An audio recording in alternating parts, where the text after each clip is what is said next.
Welcome to the Grayscott Thursday. Grayscott Thursday is a series of webinars we organize every Thursday at 10 on various HPC topics, such as this one today on Fortran, on CPU and GPU, which will be presented by Vincent Lafage from IGC Lab, who will be introduced later on. But first, let me give you a little presentation of the organization team. There is Pierre Aubert, a research engineer from the LAP, French Laboratory of Physics and Particles in Annecy, and Karim Azoum and I from TerraTech, within the French NCC called CCFR, and with the LAP of Annecy, we co-organize the Grayscott Thursday and the Grayscott School. Because the 17 Grayscott Thursdays you will discover are held by 9 incredible teachers who will each one of them give you webinars on their topics, introducing at the same time the program of the summer school. So what is Grayscott School? It's a free summer school dedicated on programming and optimization on heterogeneous architecture. It was created 2 years ago by Pierre Aubert with a few people in Annecy, and with the French NCC, we joined him last year to help him develop it not only in Annecy, but also in 12 satellite sites among all countries.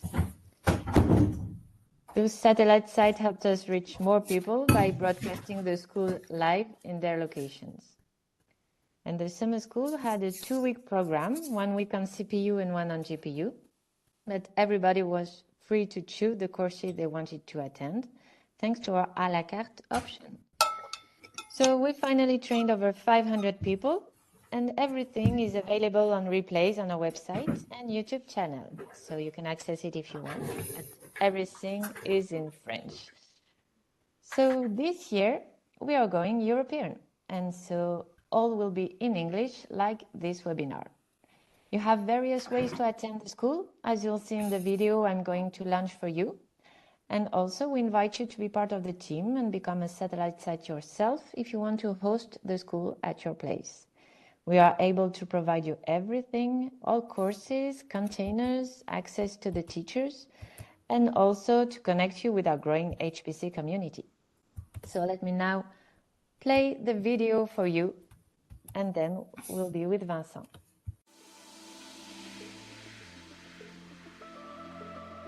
Do you sometimes feel limited by your resources or unsure how to maximize the potential of your HPC resources? Imagine a place where collaboration, creativity, and learning converge with high-performance computing. Welcome to Grayscott School 2025, Europe's leading summer school for HPC. Taking place from June 23rd to July 4th. Over 2 weeks, students, academics, and industry professionals from across Europe will explore the frontiers of programming while building a vibrant community. Together, we'll discuss programming and optimization on heterogeneous architectures, highlighting their respective characteristics and limitations. You'll have a unique opportunity to explore generic optimization methods, as well as the latest technologies and languages for achieving optimal performance. The school is free and open to everyone, and you can participate in person in Annecy, France, with the teachers, at one of our satellite sites in Europe, or online via our live streaming. You can choose from an intensive program or a la carte courses to develop your skills at your own pace. With the first week dedicated on CPU and the second on GPU architectures, you will study computational accuracy, vectorization, parallelization, compilation, memory profiling, unit testing, and the various programming languages C++, Fortran, Rust, Python, and Julia. In addition, we will study the MPI, OpenSHMEM, OpenMP, TBB, EVE, Kiwaku, Cycle, Thirst, CUDA, OpenACC, Vulkan, NumPy, Number, CuPy, CU-numeric, JAX libraries, and Legit, as well as computation with PyTorch and TensorFlow, and the G++, Clang++, NVC++, NV Fortran, G-Fortran, and DPC++ compilers. Throughout the course, you'll discover and use profiling tools such as Valgrind, Perf, Macau, Nsight, Malt, and NumaProf.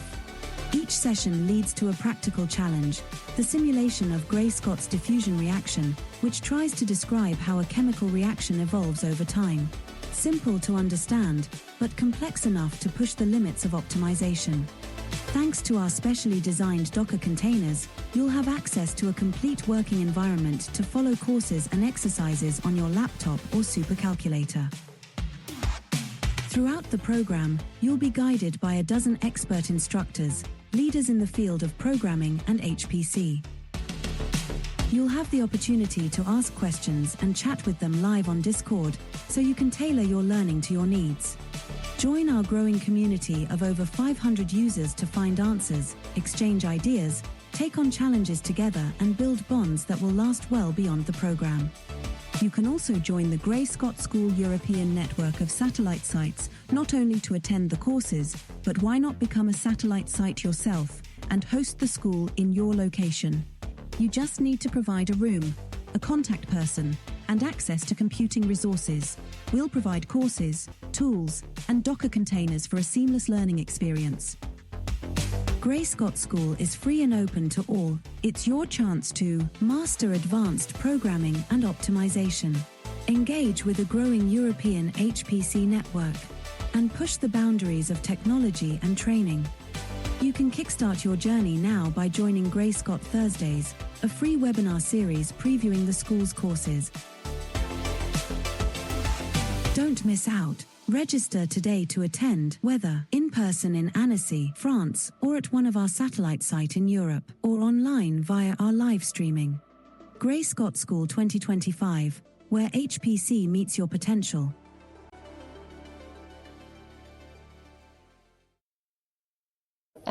If you have any questions regarding the school, you can ask them in the Q&A section, and Pierre and I will be glad to answer you.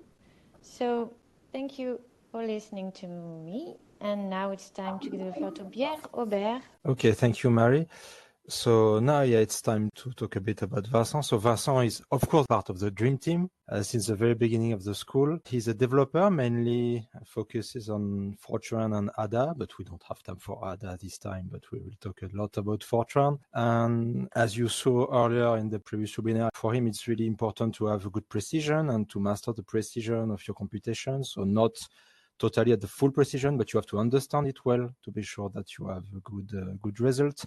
And also we'll talk a bit about that today. He's really efficient also to create well-designed software with a lot of maintainability. So he will show you also some tools that you can use on your Fortran program to be sure that everything is nice written and nice organized. And he's also a real teacher.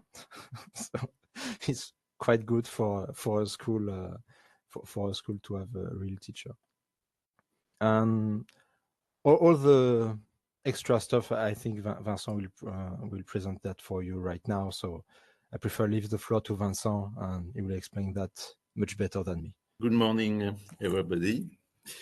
I will take you today on a journey across geological ages from Jurassic Fortran to Fortran Furious. So I'm Vincent Lafage from IDC Lab, as Pierre described. And when we speak about this very old language, it brings us back to one of the first ever compiled language, a project that started in the 50s, in 54 at IBM.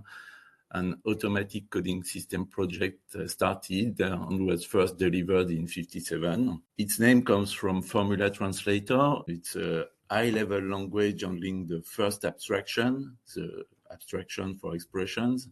So it's always taken for granted that a compiler will take a formula and derive from this formula as an evaluation tree needed by the CPU. But some compiler had to start this trend, and it was the Fortran one. So it's maybe not exactly the oldest compiler, but almost. And in any case, it's the oldest still standing. So not only the oldest standing compiler, but the oldest optimizing compiler, because much can be done in the optimization of the evaluation tree and So it started the long trend of optimizing compiler. It's always connected in our common psyche to fixed format because at that time the input came from punch card, as we'll shortly see. It was definitely computation oriented and not system oriented. And this is in this respect that we describe Fortran as a rather high level language, which means it is abstract with respect to the memory model, for instance, contrarily to C language. So we have in the original Fortran only a few types. There was an economy of means. When you have kilobytes to put your compiler on your program, you do elementary thing. You had choice of implicit typing and declarations, which are not contemporary, not modern in our respect, but it was that 70 years ago. So short history, it quickly standardized in 66 as Fortran 4 became Fortran 66. I will call it Paleo Fortran, that's it. Already in 68, journal papers by the author of Basics already described Fortran as old-fashioned. So as you will see, it's a recurring trend in the history. In 77, the first ISO normalization came, so-called influence of structured programming. So we come then from Paleo Fortran to only Archeo Fortran. Please don't write it, but okay. It was very much influenced by procedural paradigm in the 70s, of course, and it allowed the language to handle the second abstraction, the control flow abstraction. But for many people, story stops there, and they only believe that Fortran is a procedural only language. So in 89, the first open source translator from Fortran to C appeared, F2C, and it was a major milestone. 88 had been a missed opportunity. Fortran 66, Fortran 77, Fortran 88 would have been the logical thing due to diplomatic issue between vendors. The Fortran language was modernized as Fortran 90. This language handles the third abstraction, which is the data abstraction, by including modular paradigm. So you can collect all your elementary functions and subroutine into modules, and you can manipulate derived types which are equivalent to struct or record. The main thing that most people keep from Fortran 19 is moving from fixed format to free format. It's a good thing, but far from the only one. So from there, the first open source compiler appeared in 95. The Fortran 95 norm allowed dynamic allocation, which was a major step. Then it took almost 5 to 10 more years to get the first open source compiler of modern Fortran.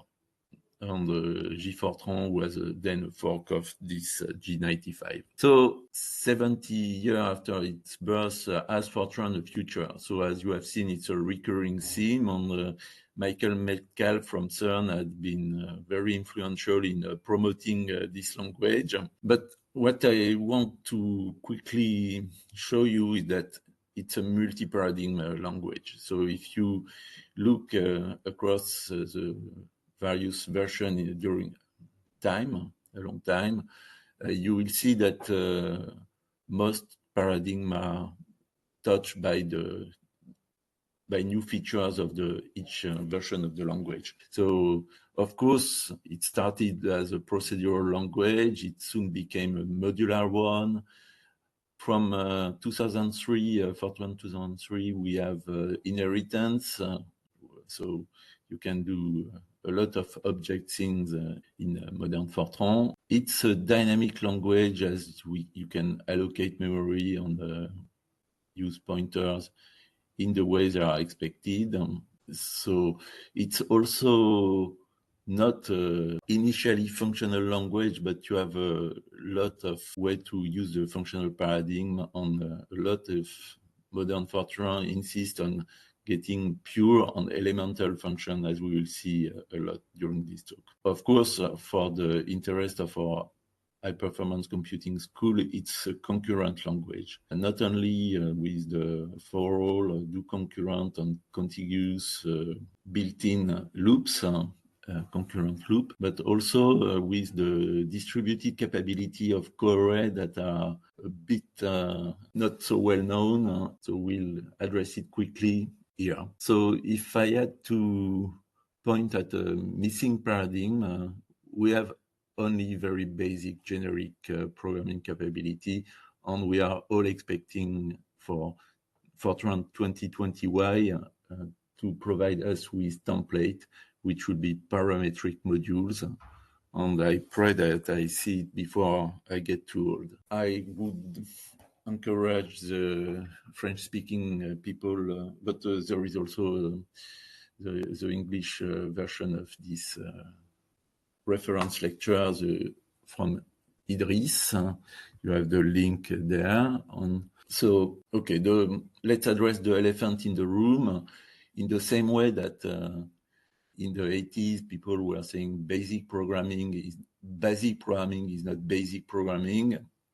In the same sense, modern Fortran programming is not what in our common psyche we have as a Fortran programming. So what people expect when you first tell them about Fortran is some supposed Fortran style.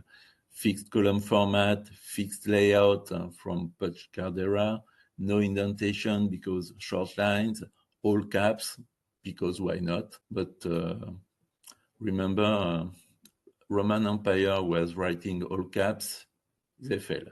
I'm just saying. So too short identifiers also because of the fixed column format. It was limited by the standard to 6 characters, even if most compiler would allow you to go beyond. To save on typing characters, you had implicit typing of the variable, which is bad, really bad. You had lots of repetition of declaration on command. You would type the same command in each routine that would use the common memory. Functions are commonly way too long in Fortran, in Paleo and Archeo Fortran. Last one that broke the record, I got one of 13,000 lines with more than 9,500 effective statement line of code. On this imaginary Fortran is also characterized by GoTo overuse, dreaded arithmetic GoTo, and a lot of spaghetti code. So modern Fortran addresses quite a challenge in the fact that a modern Fortran compiler has to be able to compile this kind of old Fortran. So usually you would expect a main program, here seen in the Idris lecture, thanks to a trick chord. This main program would call independent subprograms, subroutines, or functions that would be loosely connected and only really connected at link time.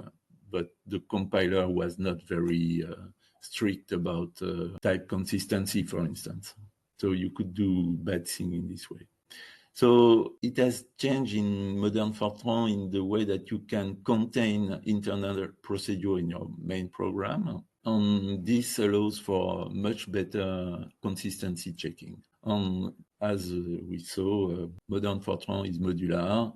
So you will have module with a public part and a private part, and they are built with a subprogram and their internal procedure. Is all Fortran legacy? So first, no. A lot of modern applications come in modern Fortran. But we have to take this into account that most of the time when we receive a Fortran code, it's Paleo or Archeo Fortran. And we definitely have to move this old wisdom that has collected years to a more modern standard so that younger people can benefit of this experience, this working software, which is not easy to address at first. And this move to modern Fortran is not simply converting to free format. So it goes far beyond the famous Metcalfe's convert program that takes your Fortran 77 and move it to freestyle, free format. So yes, a point of detail, but when your file is finished with a .f90, it doesn't mean that you will be using F90 features, but it only means that you are in free format.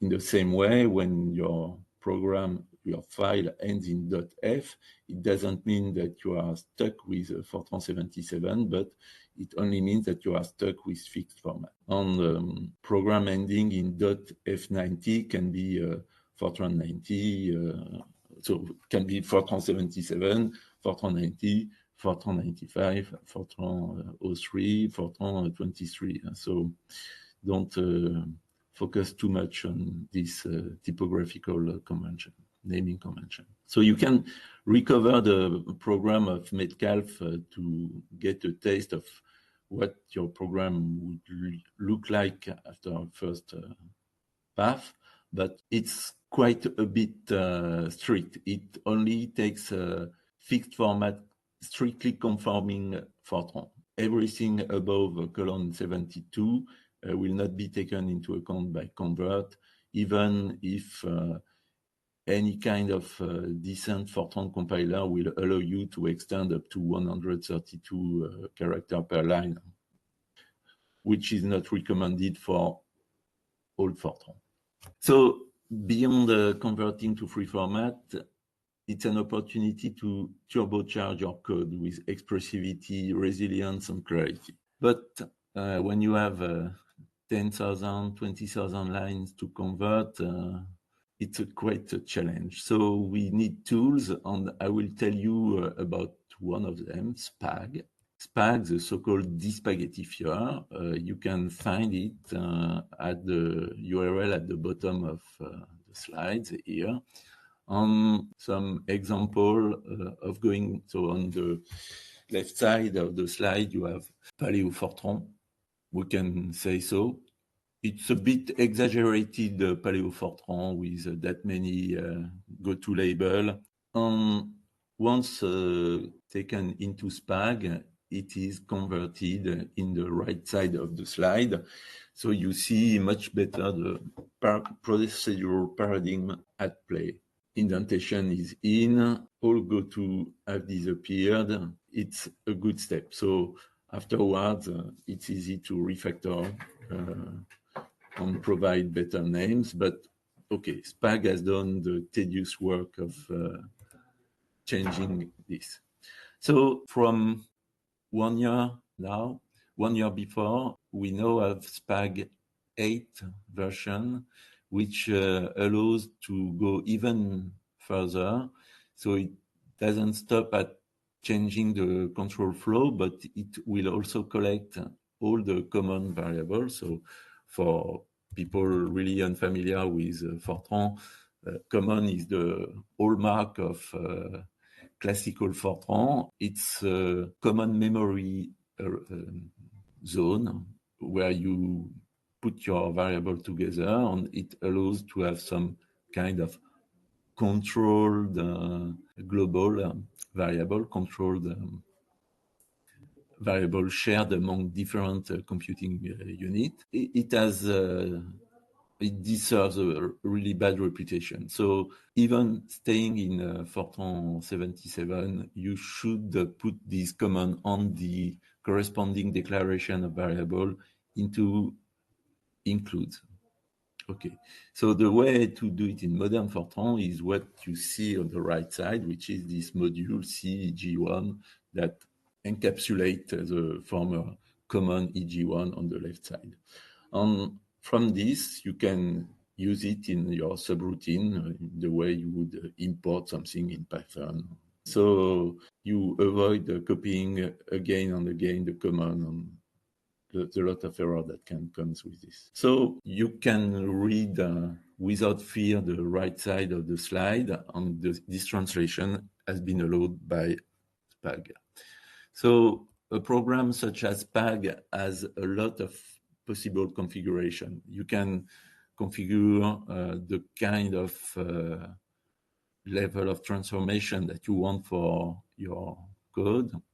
You can change the kind of declaration if you want to redeclare everything, even what would have been implicitly declared with F77 style or with F90 style. You can add also translation to command and include to module. You can add intents to dummy arguments. So I suggest you the following recipe to change your code. The first step, so it's not very much language or HPC oriented, but it's good software engineering practices.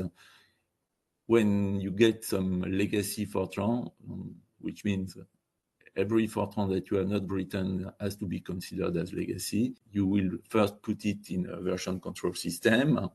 You will take it to some modern or not so modern build environment. Even a makefile is much better than what you usually get along with your initial source. You can put it in CMake or Fortran Package Manager if you want. As long as it is still Paleo or Archeo Fortran, you can use the linter ftn check. If not, if you have already some mix of modern and not so modern Fortran, you can use the various warning options of your compiler. Here I only put 2 of them, but is a bare minimum. I strongly encourage you to declare everything with either adding implicit none at the beginning of your routines or using if you don't want to modify too much the code at first, already start with the compiling option F implicit none. And then you are ready to unspaghettify it. So by hand, if you really like it, but I strongly encourage the use of Spag. I have not practiced Kodi, which is another program, but Spag has a free version for academics. So I have been using Spag for almost 30 years. And then your next step will be to convert each command to include. I have not much practice of using Spag in this respect because the version that convert command to include is quite recent. So from there, you can then convert to free format, either with Spag or with convert.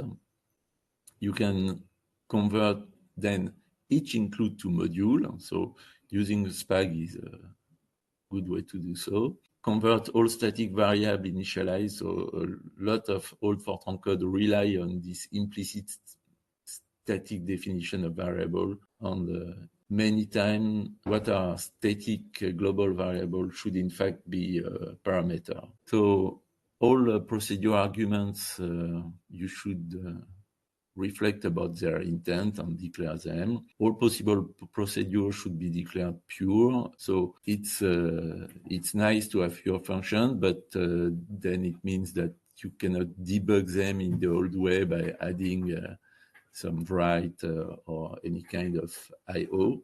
It's not possible to have both way. So you only declare your procedure pure when you have some decent understanding of all this code, but all this code management you have done up to here will allow you to go to pure. And once it's pure, it's a very obvious thing to go to elemental, which means functions on subroutine that will automap.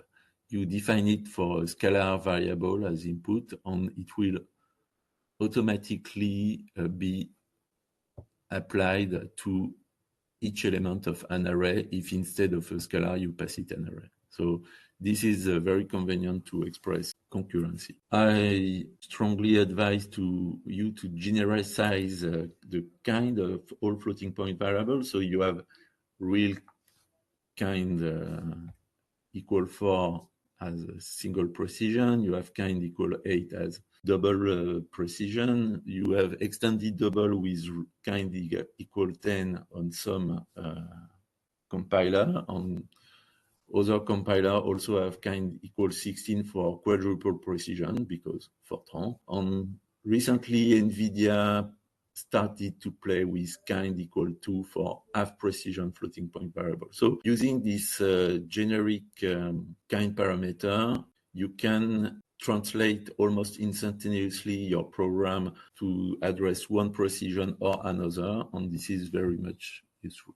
All functions have generic and specific form, and all the Fortran programmer used to think that when you explicitly would use DSQRT in double precision, it would be better than simple SQRT. But if your parameter, your argument of SQRT is in double precision, SQRT of this argument will be in double precision. So use the generic form is the future. And then you can address much bigger refactoring, converting all do and do loops to either elemental function call or what we'll see as do concurrent loops. The lot of transformational functions on array-oriented functions such as dot product, norm2, matmul, reshape, and transpose, which are self-describing, are really a must.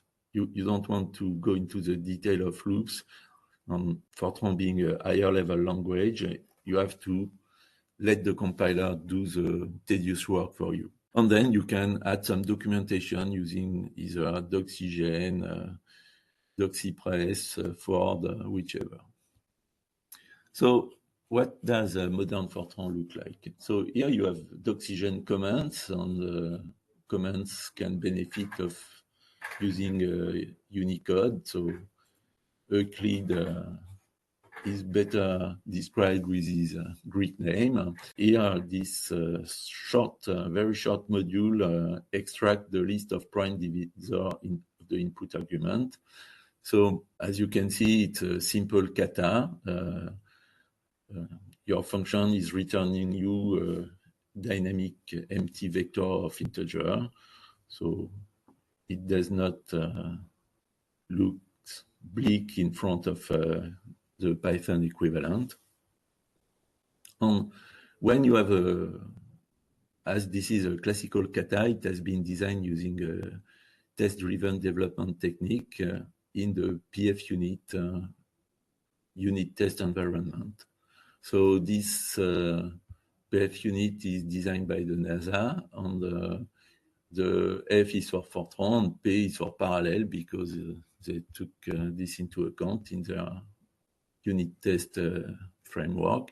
So the test suite that you see here in Test Divisor has to pass into some pre-processing before being compiled, but you can see a way to assert a lot of tests that your divisor list function should pass. One has no proper divisor, two has only two as a prime number divisor, and so on. So this was nice to use this environment for practicing kata. Another kata is to take Roman numeral number and turn it to a Roman numeral equivalent, so a string with a Roman numeral. And here is the very short module that does the job. And here you can see in the similar PF unit environment the way that was used to design it step by step for each numeral, checking that the Roman numeral expected is the right one. Okay, so to get a fresher look on your Fortran, be more expressive with Unicode. So a lot of Fortran is related to mass computation. So Greek letters have their take in this. Square root also help into reading the comment, and you can display the units with the proper exponent, use the right name for Planck constant and the celerity of light. You can sometimes have subscribe character for the mass of the proton, here on the mass of the neutron. So please use these, they make the code much nicer. Okay, so the image of old Fortran was, it would never be an object-oriented language. So you can see that from 2003, you get a type that can have destructor on method. Your type, not only your module contains method, but your type has attached method to it. So you can define a constructor, you can define a destructor, and you can have any kind of method. So please notice that here the person character is used for what in classical object notation we use as point. So for instance, this method that in fact we can qualify as pure because this function depends only on the intent in parameter, a parameter that will not be modified by the function. So this method is returning the sum of all the member data array. As we declare the class, we use it in our program, test program, and we can look at the memory usage on when we enter block and block. So this very verbose block construct is in fact what you would achieve with curly braces in a C-like language. So you see that exiting the block where you have defined a local automatic type test variable, your function will display that it has released the memory. So one other big interest of Fortran 2003 was the capability to bind Fortran to C libraries. We have a lot of C libraries, so it would be sad not to get access to it. So before Fortran 2003, binding to C was largely a black magic operation. So you had to take into account that your C compiler would add some underscore to the name and you would address this name directly in Fortran. It was relying heavily on the fact that the linker would deal with it. So it was not done at the compiler level and more at the linker level.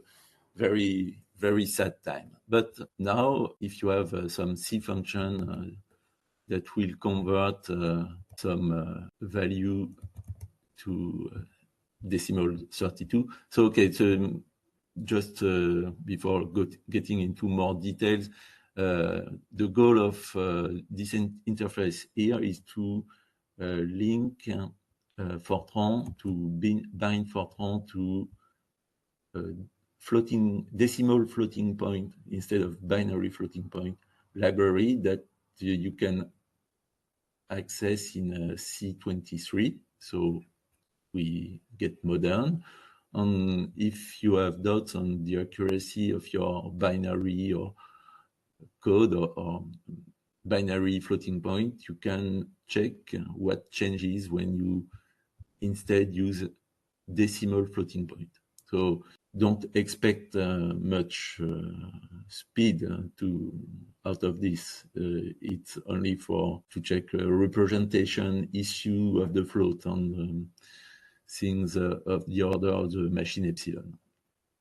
But it's nice to get it. So in this interface, we declare the Fortran name for the corresponding C function, and we specify, this is not verifiable by the compiler that the C function is pure indeed, but we can say, okay, compiler, I promise you that the Fortran function that calls this C function is pure.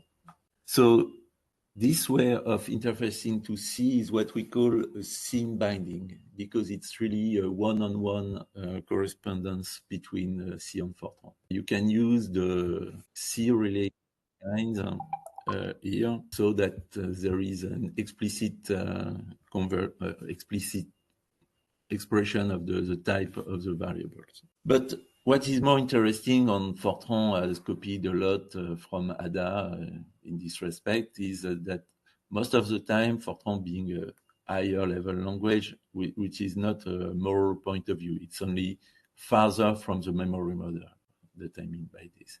So we want a seeker binding. So we want that our adding function, subtracting function, multiplying function for decimal floating point be converted to operators type with a private component. So outside of this module, we'll not see the gory detail of our decimal 32. And you can go even further. So there is no standard way to include assembly code in your Fortran, but as you can do it in C, you only have to do a C binding. So here would be the Fortran equivalent, where you interface to some assembly function being defined in some C program on your function. Okay, in this case, it's really a simple one that you have, but you define your assembly function in C and you bind it to Fortran.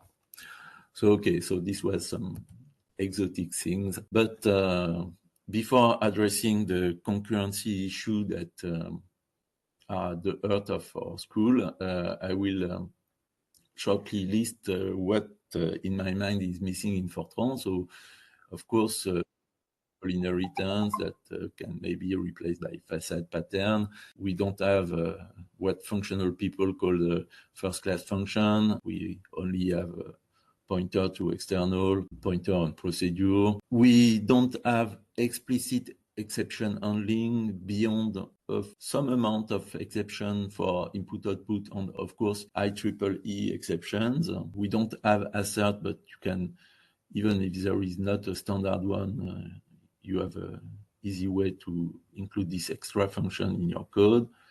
We miss dearly the genericity on are praying for Fortran 2020Y.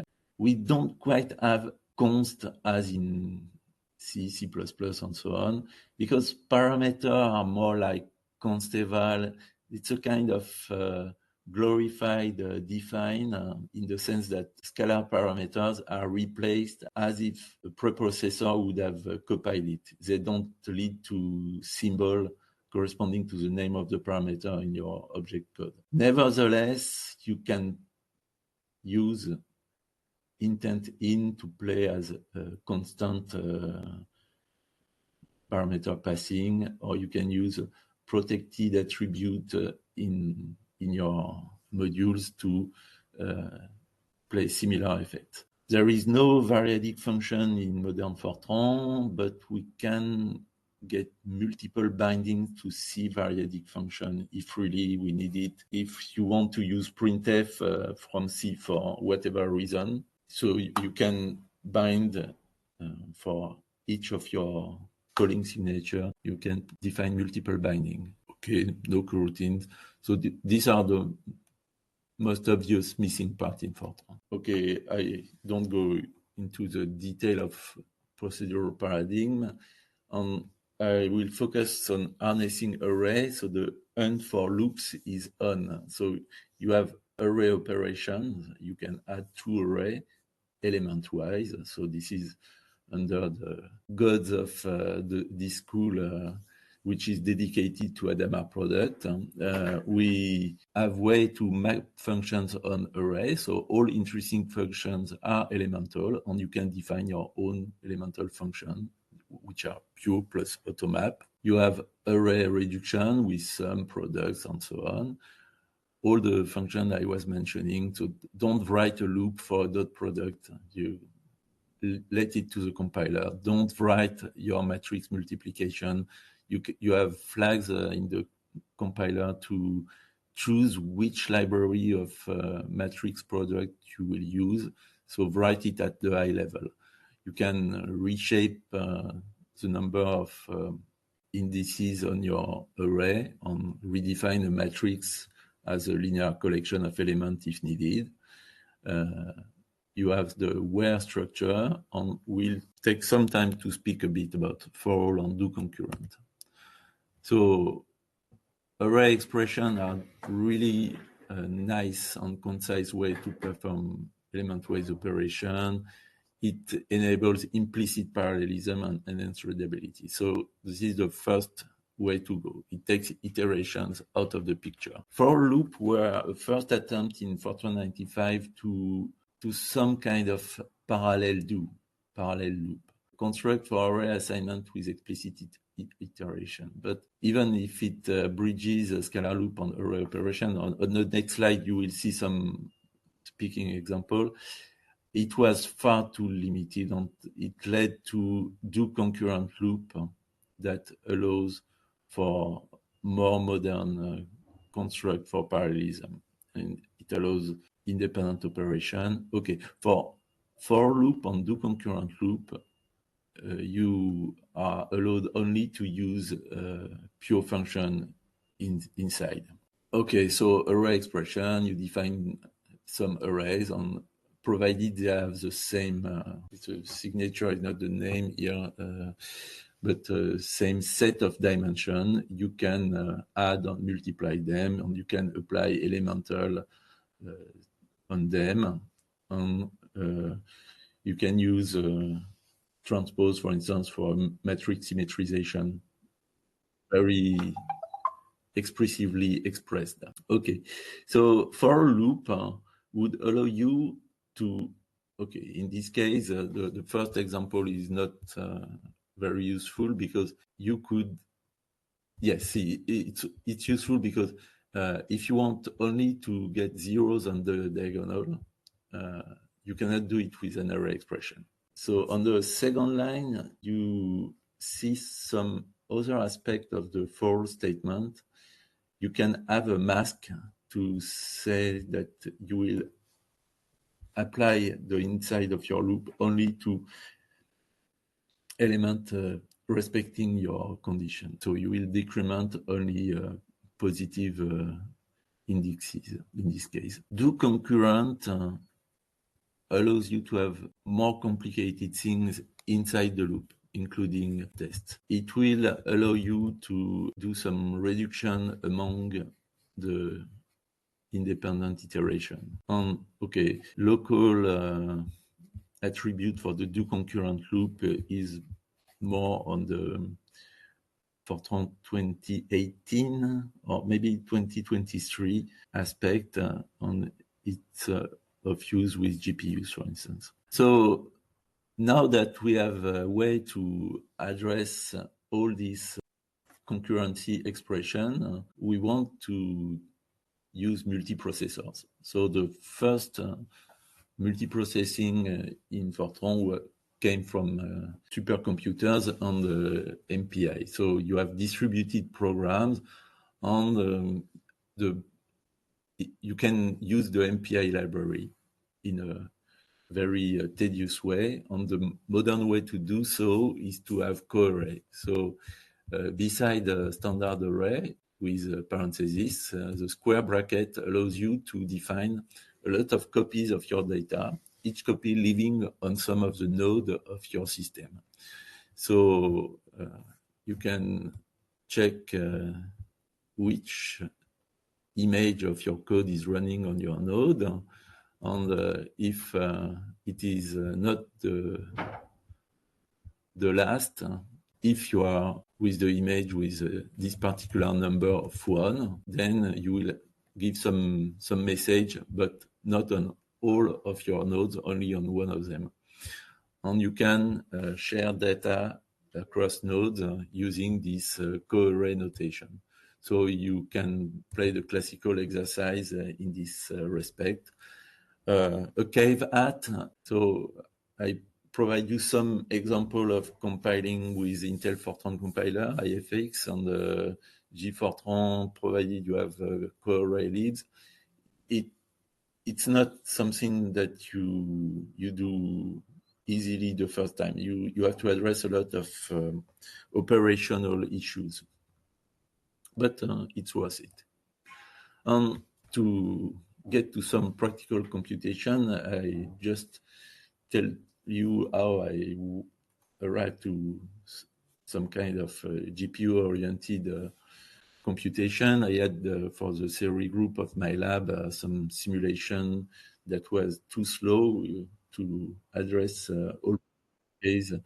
1,000 CPU years would have been needed, and so through profiling, audit of the libraries, memory management, and vectorization, I got a speed up of more than 55 and reduced it to 20 CPU years after speed up. So up to there, 55 without parallelizing. So looking in more detail at the corrected code, I went into the detail, and the structure was mainly a large nest of 5 loops. So for parallelism, this is the paradise. So you have a lot of expressed concurrency between 100 million and 10 billion iteration only for the 4 inner loops. So what could go wrong? Let's parallelize it. As it looked so easy, I went for the easiest multi-threading way in Fortran, which was OpenMP parallel. So you have to define what variables are shared among the thread and what variables are not.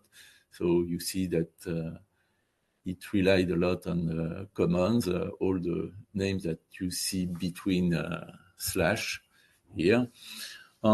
It compiled, but it led to a segmentation fault. So the initial version was in fact a mix of old Fortran, corrected as much as possible by myself, and some C, because people at that time were not familiar with the dynamic allocation of modern Fortran, so they wrote all the deemed dynamic in C and called it from Fortran.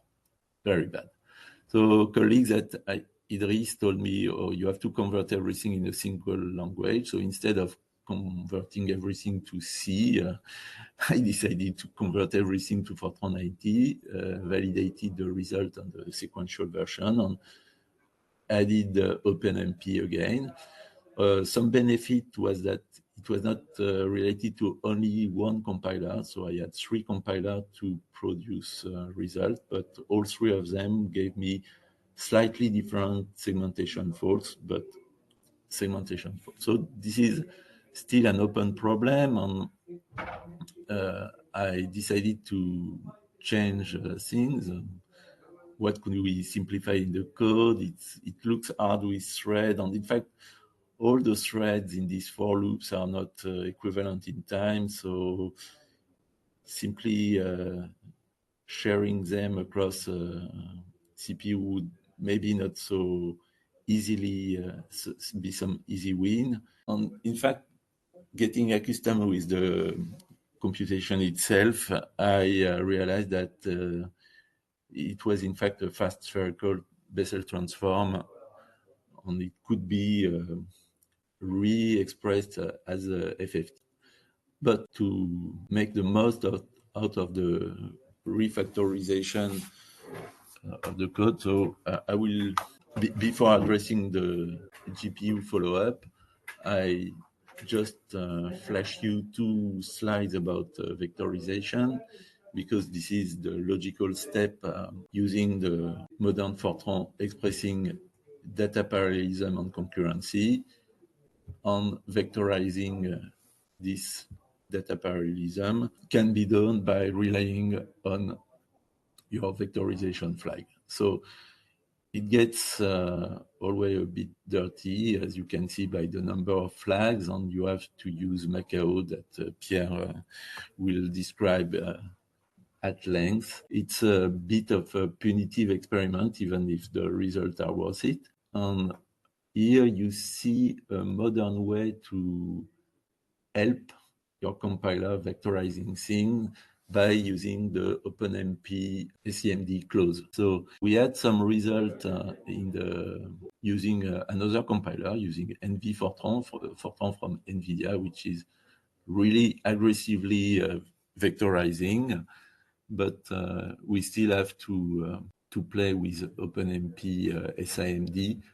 It has been only a recent development to get SIMD working with elemental function. It was forbidden by the first OpenMP standard, but now it's possible to do it. So please play with it. Okay, so back to my supernova code. Well, this large nest of loop would in fact benefit from OpenACC. So it's also a directive kind of language. It was very well implemented by NV Fortran. After all, they are the first interested by this kind of thing. I got solid improvements and could pass my code on GPUs, starting with this ACC directives. So you have a first part where your directive will declare how the variables are shared between CPU and GPU, and then you will describe for the compiler which loops are to be collapsed for the GPU. So you have a lot of tuning to do with this ACC directive and clauses. So unfortunately, when I practiced this, you recognize here that, but is this not in fact the dot product that you express? And why don't you use dot product, or why don't you set these loops of dot product as a matrix product? This is the way to go. But this is a very fast moving field, and we have many versions of the compiler each year, and depending on your GPU, that gets old very fast, and depending on your compiler, you cannot be allowed to do so. But, okay, so this was almost 10 years ago, so now write it as a matrix product if your hardware allows for it. The other classical way to use GPU is to use CUDA, and the Fortran equivalent is CUDA Fortran. It's completely supported by NVIDIA. So it certainly gives you the best performance, but you have to use extension of the standard Fortran. You have device attribute to declare the variable that are not on the CPU but on the GPU. And let's be honest, it's quite tedious. So OpenACC is a better way to go. And what would be even better would be to let the compiler do it. And this is what NVIDIA compiler is offering us, be it for OpenMP, be it for multithreading, or be it for using the GPU. We are glad to present it to you during the school, where we will, in fact, see the various tedious way of using threads on the GPU, but you will also see that you have quite good results and even better results by letting the compiler live to the expectation of Fortran language, which is to translate formula to the best of the hardware you are running over. So, okay, I don't go into the not so Fortran related detail of building some Fortran. I may conclude on this word cloud that tells you about the meaningful variables and identifier that you have in your code. And I'm open for the questions. Okay, thank you, Vincent, for this presentation. So we have a couple of questions. So first, a question of Moran. Hi, are there any open source or at least free alternatives to Spag that you would recommend? Unfortunately, I cannot justify the price of Spag for our project, mainly open source themselves. So I understand that you are not in the academic field then, because you can get a free version. Over the last 30 years, I never had to pay for Spag. So I don't know any open source solution. So Kodi is a paying application, but if you are working for your hobby or not for a company, then you can access the free Spag version. The academic version is free. Okay. From Bernard, yes, save and parameter are not the same, but I think you mentioned that to unspaghettified constant. Sorry if I let the impression that I would confuse them, but so let me look at the slides where I could have let slip some false ID. Yes. Okay, so save and parameter are definitely not the same. What I meant in this line was many times you will see the Paleo Fortran data, which is the way to initialize a variable. So this is in fact one of the maybe strangest thing for C-oriented programmer coming to Fortran. When you initialize a variable after declaring it, in Fortran, it becomes a static variable. So it takes the save attribute. Even if you don't write it explicitly, initializing a variable makes it static, and you re-enter your function and you get the last variable that the last value that you had, and you don't reinitialize it to what you have in your declaration. And a lot of physicists have, for whatever reason, used data to initialize the variable, even in case of scalar variable that were constants, physical constants such as pi, h bar, any conversion factor that you want. And okay, so my convert all is exaggerated. Please excuse me. I need to rewrite it. I meant data for as an initializer, as a kind of constructor, is in fact was really needed for arrays of initialized values. And in this case, the early Fortran had not array of parameter, array of constant variable. So please excuse me for this wrong expression. Okay, thank you. So, yeah, a question from Alfredo. Can compilers easily vectorize elemental functions as they do for classic loops? Yes, easily. I'm not a compiler guy, so I cannot judge, but you are expecting that we confirmed it with NV Fortran. We have seen it was aggressively vectorizing, and this was really nice. Okay. Question from Laurent. Short question. Do you mean using C allocation and use it in Fortran may lead to some issues? No. In fact, as we had the segmentation fault, all kinds of interpretation were open, and we wanted to provide the most possible information to the compiler and get only one compiler involved into the compilation, so that such kind of issue could be resolved nicely.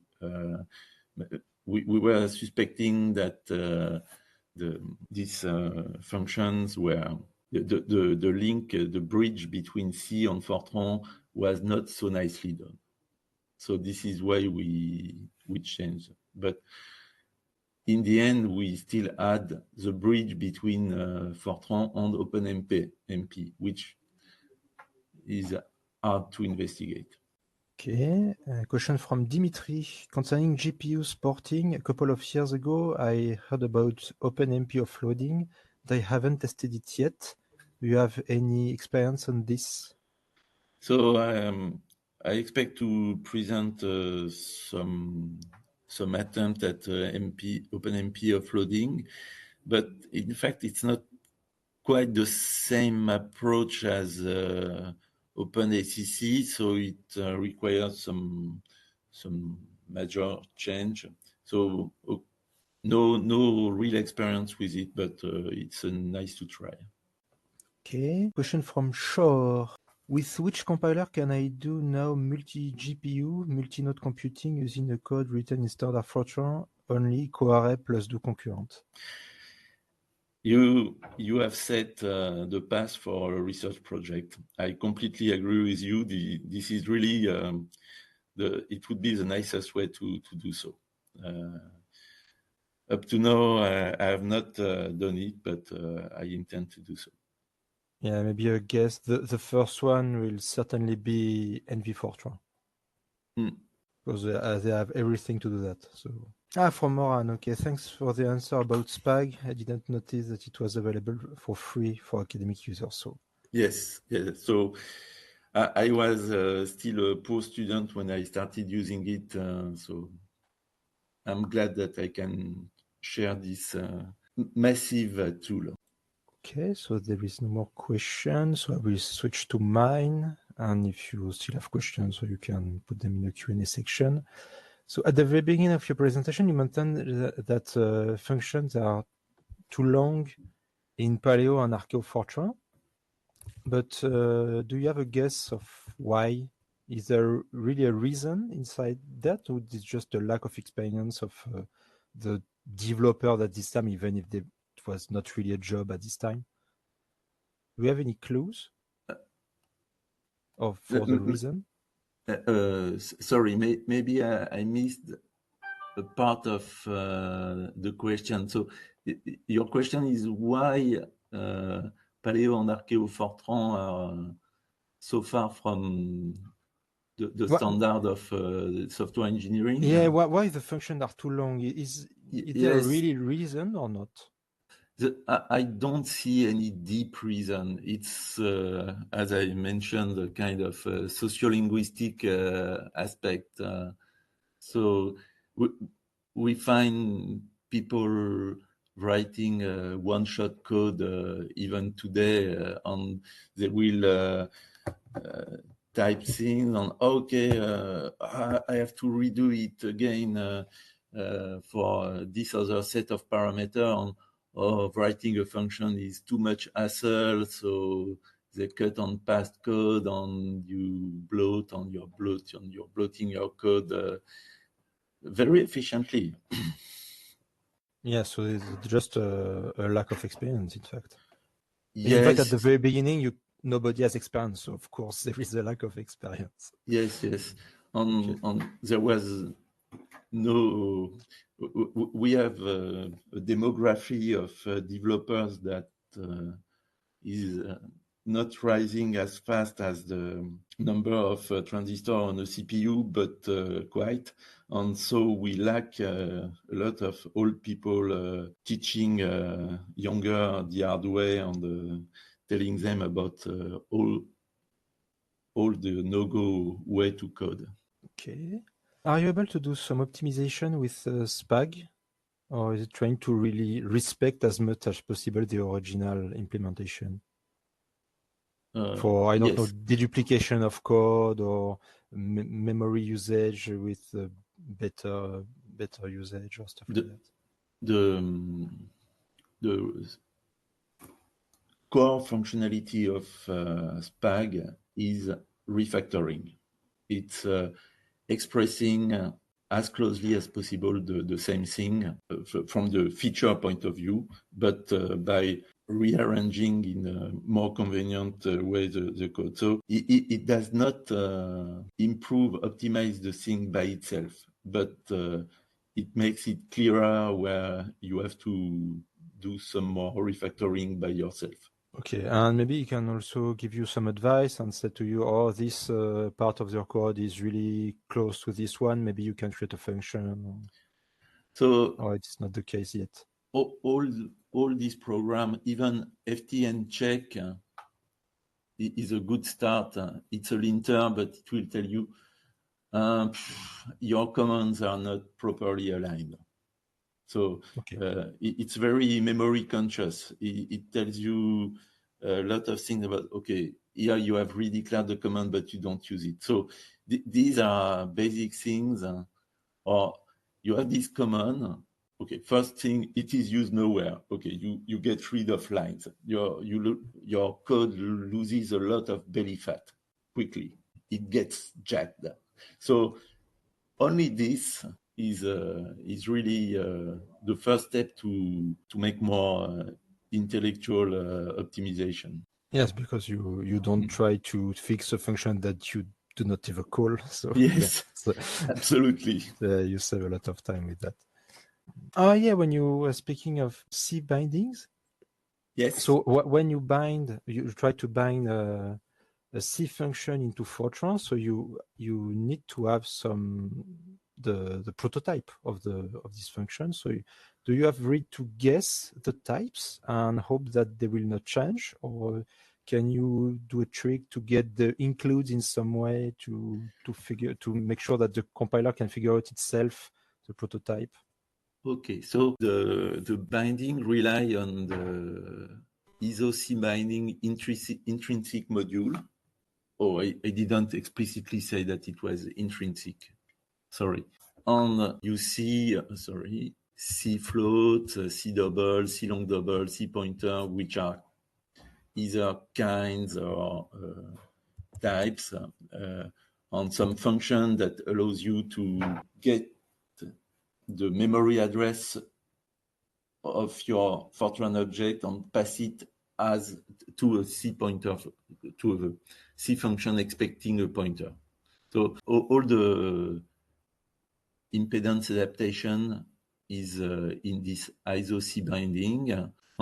Here, for instance, I defined a type DEC32. What is inside is not a float, it's 4 bytes that Okay. take the same space.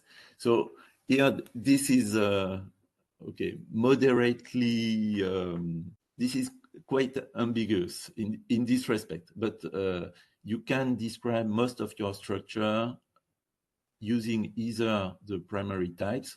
So if you have something that uses, I don't know, C complex, but why would you use it in when you have C complex in Fortran? Okay, so C quaternion library, you will have an array of 4 floats, for instance, and you can declare this as your data.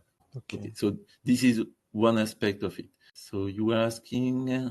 if you have a way to automatize the... So I practiced twice this with the NVML library because I wanted to access some gory details on the time spent in a GPU. So I used the official NVIDIA NVML library, but it was accessible from C only. So as there were a lot of API, I passed something which is most of the time related to Python. It's Swag or... Yes. I used Swag to produce the Fortran binding. So maybe at some point the GCC team, the GFortran team will do as ADA compiler. They have a fdump spec option that takes your .h on the right ADA binding, and we could do the same for Fortran, but as it because is not... in Fortran, you have a kind of header at some point. So, okay, very nice point. So when you write the module, it has what we describe classically as the header on the implementation in one file. So it is some issue, I understand, because when you don't share all your code, if you have some library, you cannot share the .h. The compiler will produce the .mod, the compiled form of the version. But most of the time, it depends on the compiler. It's not standard. It depends on the version of your compiler. So the GFortran 14 or 15 will be a massive overhaul. It will not be backward compatible in the module. Okay. And maybe also, so here you are binding really elementary type or primitive type, as you call them generally. But again, if you try for, I don't know, structures, it could be really problematic because the layout depends on the compiler. So if you are binding a C structure compiled with one compiler to a Fortran structure compiled with another compiler, you certainly will have some problem at some point. Okay, so here I didn't exemplify some long-standing project that I had on that is almost finished. So in 2016, with the Three Little Photon school, I discovered the random 1, 2, 3 number generator, and it's a header-only C library that generates counter-based random number generator. And it's a must when you want to parallelize a Monte Carlo simulation. You need to have independent streams of random number for each of your threads. So you can always define the C function and bind it, but it was tedious. So I went on converting all these libraries to Fortran. And at some time, I was a bit afraid that unsigned did not exist, but it proved not to be an issue, and I could confirm that the C binding on my Fortran translation would provide the same result. So I expect to speak a bit more about this during the school. Okay. Maybe a last question.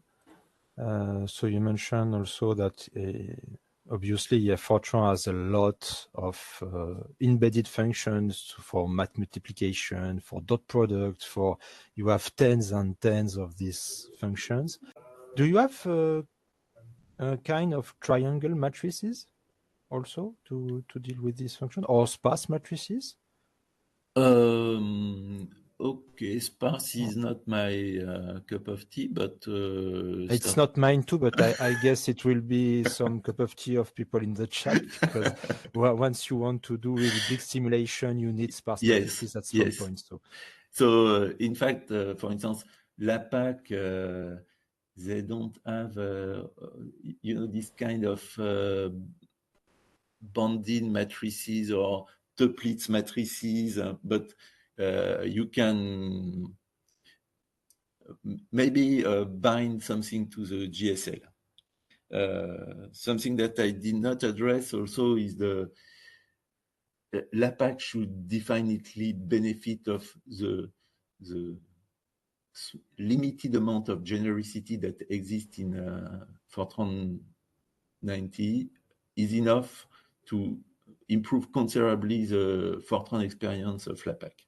And there exists this l'APAC binding that will let you use the same name for the routine and let the compiler decide whether it's a single or double precision. And then on top of this, something that is missing is the quadruple precision version and the extended precision version that are really much needed. So a nice project. Okay, so Alfredo answered that for now there is no support for triangular matrices, but currently using sparse matrix for project, and for now there is a sparse BLAS if you want to do that, but for C. But you can bind it in Fortran if you want. So yeah.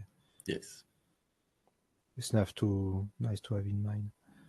Okay, so I think maybe we can stop it now. So thank you, Vincent, for your presentation. And you definitely win the award of the best joke of the school, as last year. Thank you for your attention.